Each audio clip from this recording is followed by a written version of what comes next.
Mami, ou travail trop, pas mais ça. Un jour, pas plutôt faire ça encore, non? Papa acheter un gros caille pour un bel château. Et puis c'est mon cap venir, cap faire lessive pour, cap travail pour. Madame Betty dame nan oui. M'accepte dans collège. Et puis je demandé pour venir avec maman. Je vais demander si tu as représenté comme maman. Pour moi représenter comme maman? Et pour qui ça maman pas fait ça? Maman là oui, mais maman.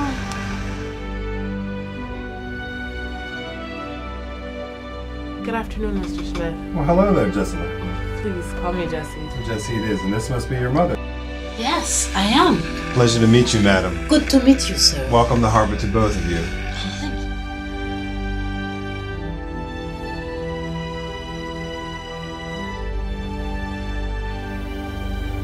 Maman, je suis là à l'hôpital. Il fait opération, la figure. Il semble totalement différent comme ça. Are you ready to see a new face? Yes.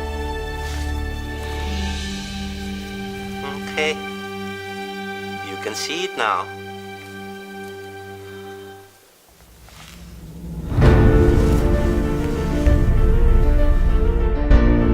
You know what I admire the most about you? What? The bond you share with your mother. Oh. Yeah. I can see so much love and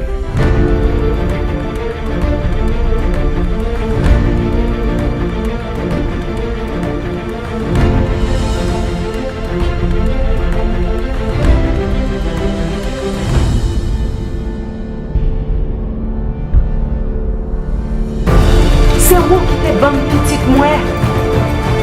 Si c'est pas moi ou béni mon Dieu, mando pardon.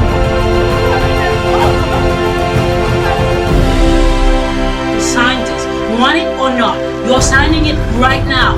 If not, I'm going to